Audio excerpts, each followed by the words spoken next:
Everyone harbors one or two secrets they'd rather keep hidden. I'm no exception.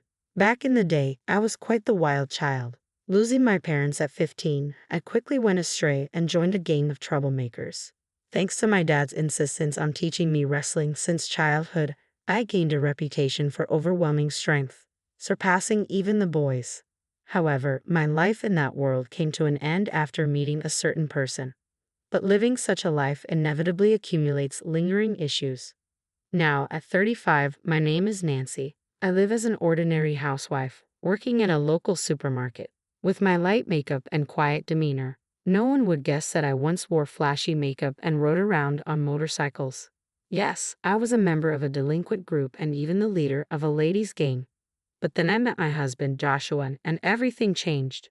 It all started 10 years ago during a clash with a rival gang when Joshua unexpectedly intervened. That gang used to start fights at every gathering, and one day, a particularly fierce brawl broke out. Joshua joined in to save his brother, a member of the rival gang. As members of both groups fell, Joshua and I were the last ones standing. I even remember Joshua laughing at his mistake, realizing his brother wasn't even there. His dignified appearance somehow struck me, and I found myself speaking to him. "Hey, you're pretty cool. I mean, really, looking like this, you must have some strange tastes. Were you calling out for someone named No? Did you find him?" I asked. "No, it turns out my brother wasn't here," he replied. That's how our slow, private conversation began. Joshua's brother, it seems, was an irredeemable delinquent. Joshua had even taken up boxing to try to reform him. He admitted he couldn't stand to ignore wrongdoing. Through our conversation, we grew close, and over time, it became clear that we had feelings for each other. But back then, Joshua despised delinquents. Despite our mutual attraction, my involvement in the delinquent world prevented our relationship from progressing. Finally, Joshua said that if I left the gang for good, he'd want to be with me. Tired of the senseless fights, I took the opportunity to leave the group. We started dating and got married 5 years later. The group I was part of disbanded, crushed by a rival faction 2 years after. After marrying Joshua, I underwent a complete transformation, evolving into a calm and graceful woman. However, our peaceful life was recently threatened by a certain neighbor, Joshua's sister, Sonia, and her husband. One morning, as I was seeing Joshua off to work, the doorbell rang. Who could that be? I thought, and I decided to check. The next moment, Joshua looked surprised. "It's Sonia," he mentioned, referring to his sister, whom I had met once at a family dinner. "Hey, Joshua, we've moved next door starting today. Please take care of us." "Hello, I'm Tony, Sonia's husband. Well, looking forward to your cooperation," they both greeted, starting off with a disrespectful attitude. But since Sonia was Joshua's sister, I couldn't be too confrontational.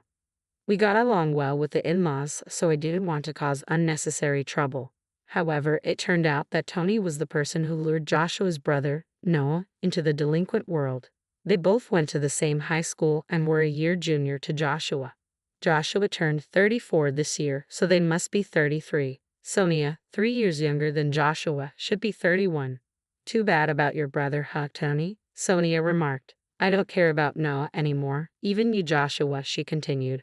Joshua was visibly angry. His brother had passed away due to a fight. Joshua's brother and sister apparently never got along well. Sonia felt neglected in favor of her brother and developed a rivalry, which eventually extended to Joshua as well. Joshua once mentioned how difficult it was to deal with his sister, preferring to focus only on his brother. Like me, Sonia was also a former member of a delinquent group. Unlike her, Noah was forcibly recruited by Tony. Seeing his siblings' transformation, Joshua probably grew even stronger in his sense of justice. As the three of them glared at each other, I spoke up from behind Joshua. "Joshua, you need to leave for work soon." He snapped out of his reverie. "Oh, right, running away," he muttered, remembering his responsibilities. "I haven't forgotten that you laid hands on me. That was because you attacked Noah. All right, both of you, enough. We're done here." Sonia's words cut through the tension. Joshua left for work, the conflict still unresolved. At the same time, the bell tolling the start of Sonia and her husband's harassment began. An hour after Joshua left for work, the doorbell rang, but when I checked, no one was there. An hour later, there was a loud noise at the entrance, as if something was violently placed there. When I looked, there was a heap of cardboard boxes dumped in front of the door. What's this about? I muttered to myself, but no one was around. So, I decided to ignore it and went back inside. Then, I heard a small popping sound from the balcony. I hurried over and found 3 broken eggs. We live in an apartment on the corner, next to the room Sonia just moved into. This meant the harassment likely came from Sonia's room, as there are no neighbors on one side and it's too high for someone from below. Anger rising, I confronted my next-door neighbors. "Hey, is that you? What do you want, showing up like this?" I demanded. Sonia greeted me with an irritable demeanor. "Is this your idea of a prank, throwing eggs on our balcony?" It had to be Sonia or her husband. The angle only made sense from Sonia's balcony. But Sonia glared at me, replying, "What? Don't be absurd, lady. You got proof we did it. Make false accusations and I'll call the cops." Despite being a former gang member, her reliance on the police in such a situation seemed second-rate to me. "I have no proof, but the way the eggs are scattered, they could only come from your balcony," I asserted, frustration evident in my voice. I struggled to remain calm, but Sonia kept glaring and arguing back. "Proof? That's weak," she scoffed. Then Tony chimed in. Hey, just because you're Joshua's wife doesn't mean you'll get any special treatment." If Sonia was second-rate, Tony's words were no better. He might have thought he was intimidating, but to me, it was not frightening at all. I could feel my old self stirring, but I didn't want to revert to my past. So I played the role of a meek, unassuming woman and said quietly, "Please don't raise your voice." Inwardly, I wanted to deliver a roundhouse kick right then and there to snap that foolish neck. But having reformed after meeting Joshua, I didn't want to throw away all my efforts for something like this. Seeing my reaction, they both burst into laughter in front of me. "Aha, so you're Joshua's wife. I thought you'd be something special, but you're just a dull woman," Sonia sneered. "Weak. Tony was giving you too much credit. At the family dinner, you seemed like a real introvert." Holding back my rising anger, I was told, "Go on, leave," and the door was closed on me. I stood there, staring at the closed door, feeling a mix of frustration and disappointment. I pondered telling Joshua, but I knew that even if he spoke to Sonia, they'd just feign ignorance. It would only result in more harassment and frustration for me, so I decided against it. The next day and the day following, the harassment from Sonia and her husband continued. It always began after Joshua left for work. "Who dumped this garbage at our doorstep? It must be those two," I muttered to myself as I prepared to leave for work at the supermarket.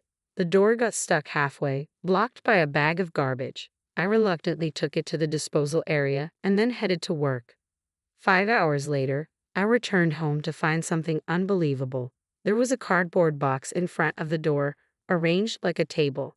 On either side of the box, lit candles were placed, and in the center, a vase with flowers was set on the door. Above, a photo of me, taken who knows when, was stuck. They were mocking me as if I was deceased. Furious, I was about to kick the cardboard away when Joshua called from behind. Startled, I turned around to find Joshua, who had come home from work. "You're an hour early," I exclaimed. "I got off work early today. What's all this?" Joshua was also surprised at the sight in front of the door. We quickly cleaned up the cardboard and candles from the shared hallway and went inside. There, I told Joshua everything that had happened. "It's likely Sonia and her husband, but we don't have any proof. So even if we confront them, they'll just deny it," I explained. After a moment of thought, Joshua had an idea. "Let's buy cameras, one for the balcony and one for the entrance, especially hidden well at the entrance," he suggested.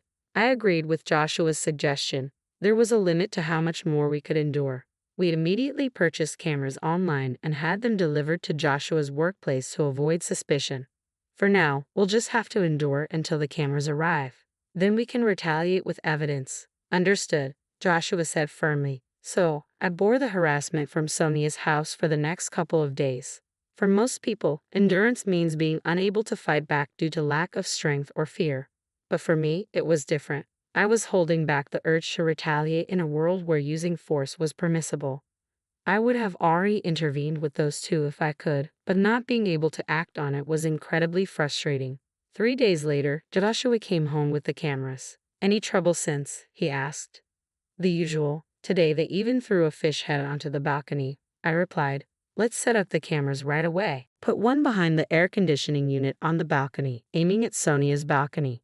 We'll hide another near the fire extinguisher by the entrance. The day after installing the cameras, Sonia's antics started again as Joshua left for work. I monitored everything through a recording app. Sure enough, the two of them began their antics. I silently observed and left for work when it was time.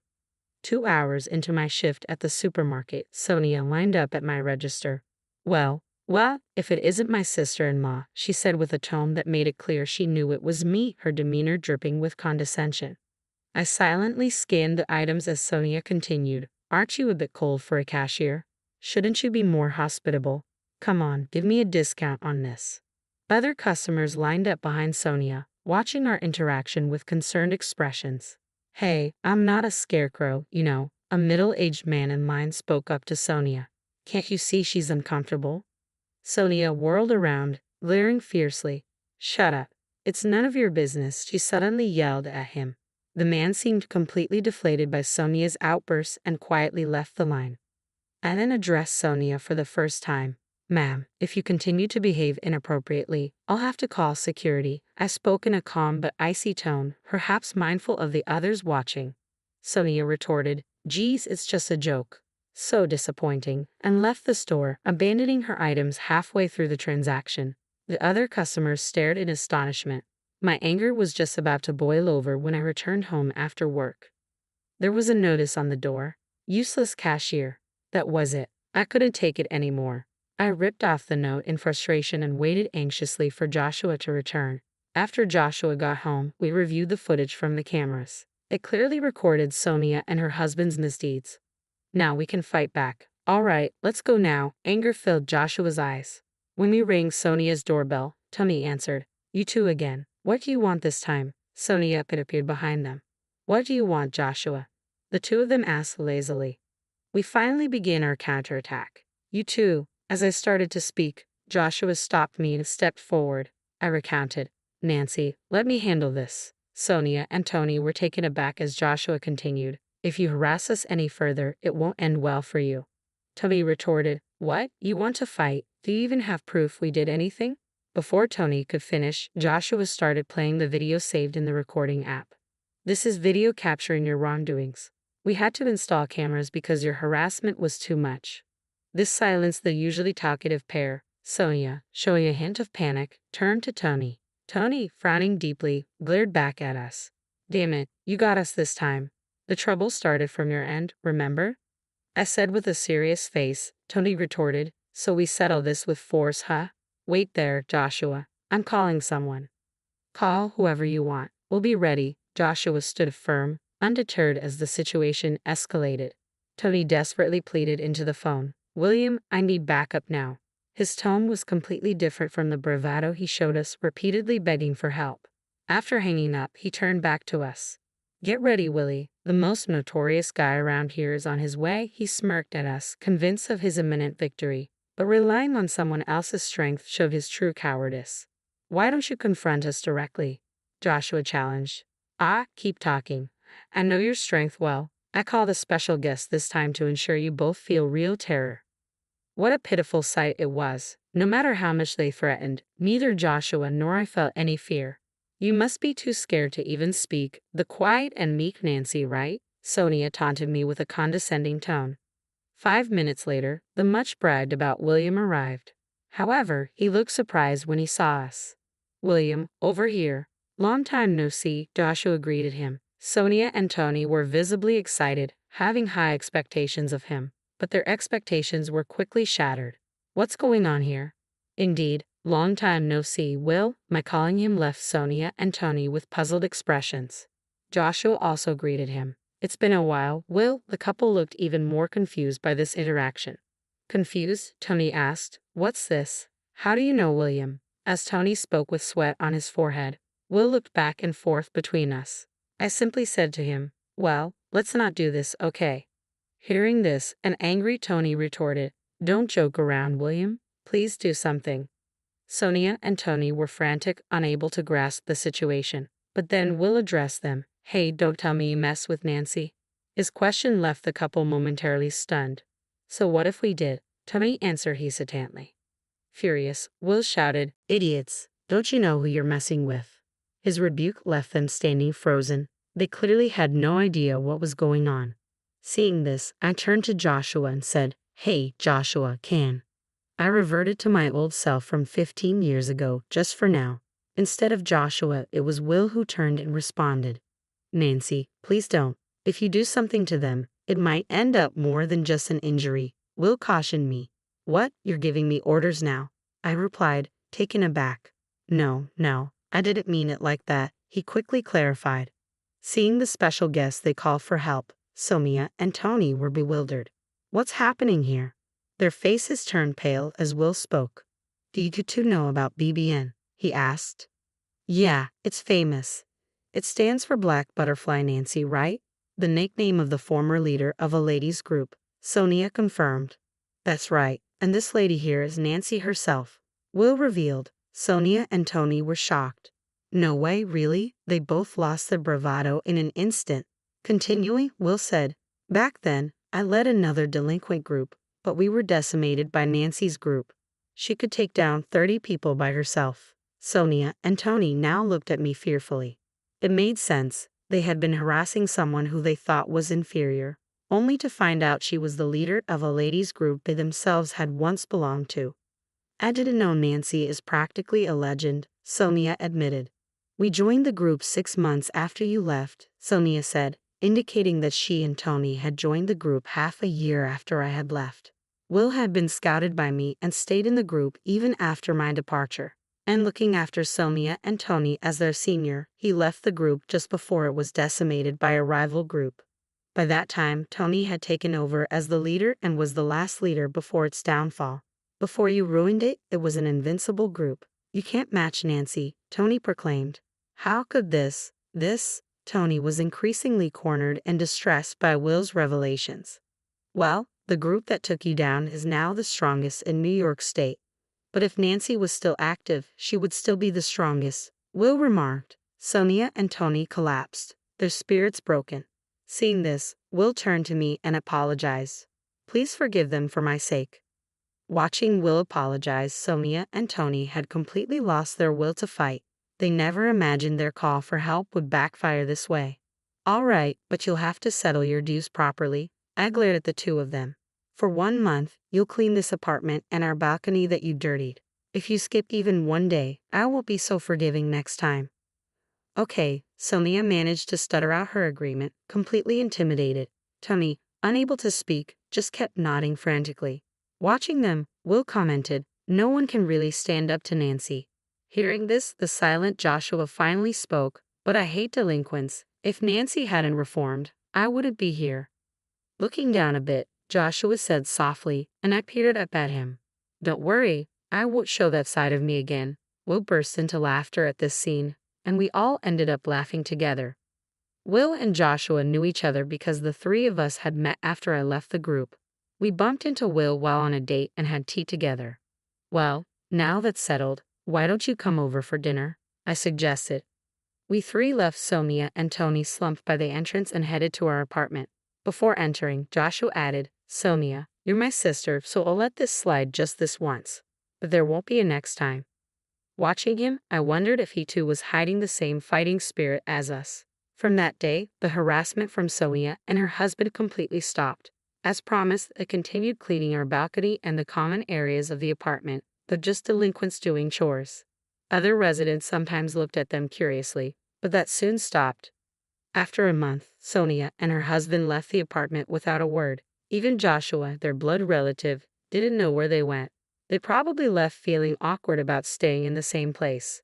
We had no reason to get involved further and thought they finally made a wise decision. Finally, we had our peaceful life back. Though neighborhood troubles are common, I never thought I'd be directly involved. At least it was resolved amicably. I have a past I'd rather keep hidden. Joshua has kept it secret all this time. I'm not ashamed of all my past, but I have reflected on my mistakes. I just want to cherish my life with Joshua now, and I hope to live without ever showing my true nature to anyone again.